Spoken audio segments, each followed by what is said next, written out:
We love you. They love you. We love. Congratulations. Back. Thanks for being on the show. Congrats for having me. on the album. I can't wait to ask you about this. I mean, this is your first solo album, and it's been nominated for 3 Grammys, including Album of the Year. Yeah, thank you. Thank you. How does it feel? It feels awesome just to be recording and putting out music. But it says a solo album, but it's definitely a collective effort. That's just the name, Andre 3000. Yeah, it's just an yeah. But this is different than your previous albums. This is not a rap album, right? No. It is not. No. So how would you describe the sound? Very open, trusting, free form. Exploration. That's what it is. Yeah. I thought it was the one of the coolest moves ever done in music. I was like, when it came out, people were like, wait, what is this? I mean, they really were. I mean, the first track is called I Swear I Really Wanted to Make a Rap Album, but this literally is the way the wind blew me this time. That's the name of the song. That is very real.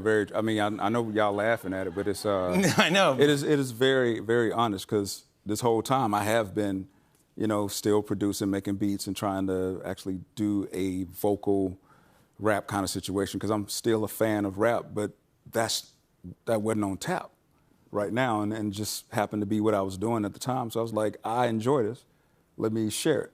Did anyone try to talk you out of it? Nah, it's not like you just record it, and I let my homies hear it. I let, Big Boy hear it. I let Rico, Ray, Pat, Organized Noise. Shout out to Reek. Yeah. I mean, you even put on the back of the album, warning, no bars. Yeah. So you're letting everyone know there are no bars. I do not rap on this album. Yeah, we tried, but we didn't do a great job. You could have made the warning a little bigger. Yeah. I know. I mean, you had some people that were really, really angry at me, man. Yeah. They were like, it was like I was listening to it and I was waiting for some lyrics to come in. And there are no lyrics. There are no lyrics. But it's so different and great, and there's different wind instruments and flutes. How long have you been playing the flute? I've been playing the particular flute that got me down this path for about 7 years.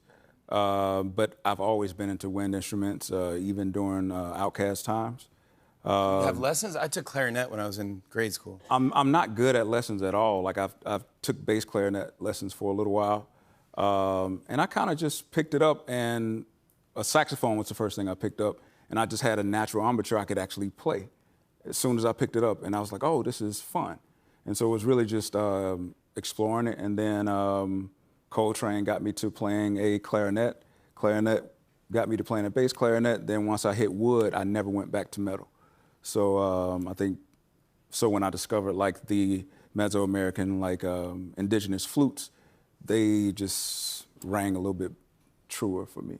And there was a thing, I don't know if you know about this, but there was a whole thing on the internet of people finding you or like going, wait, I think I just ran into Andre 3000 playing his flute. Like you would play at like a gas station and stuff, or a Starbucks, or at an airport. Yeah, it's kind of like when you have your phone and you usually just, scroll and looking at, I'll play flute. So it'll just be something I'll do if I'm waiting on my coffee to get made or something like that. You start playing the flute. Yeah. And it was crazy because I was spending a lot of time in Philly working on a film. And so I would walk around Philly playing a lot. And so, people would stop me in the street and they were like, it's a game now. It's like, people are trying to find you, and you will tweet and we'll say, well, he's at this park, and then, because I'll be sitting in the park playing for a while, just. Because no one knew what was going on. They're like, I didn't even know that you played the flute. Yeah, so it was kind of like, I guess, I don't know. I don't know. Yeah. And what are you performing for us tonight? Tonight, we're doing a rendition of Bipolar Disorder's Daughter Wears a 3000 Shirt Embroidered. You got all that? No. But I do. No bars. Those are the bars. Yeah, exactly. But some of these track lists, this one's called That Night in Hawaii, when I turned into a panther and started making these low register purring tones that I couldn't control. Yeah. Well, that's interesting.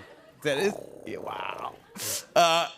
93 Till Infinity and Beyonce. Yeah. That's fantastic. I like ants to you, gods to who. Yeah. Whew. That's a great one. It's just so good and different. And you said every performance is a little different. Nothing's the same. Yeah. We are trusting. So before we go out, we get in our huddle and we just look at each other, touch each other's shoulder and say, fly free. And that's what we're trying to do. We're trying to really fly free with it. And the reward is much different because you have to listen every second to know what's happening. And it's just a different muscle, different exercise than going and, performing verses and choruses that you've written. Yeah. It's just a different type of thing. Both are rewarding in their own ways, but this is I guess, where I was in my life, in this tempo and volume where I am at this age. It just felt appropriate. Thanks for trusting our show to perform and do this for us tonight. No, thank you for having us. A lot of sure. people are going to be like, Yeah. I'm so happy. Congrats on all the award nods. I know these. Andre 3000, everybody. New Blue Sun is out now. Andre 3000 is performing for us after the break. Stick around. Hey, hey.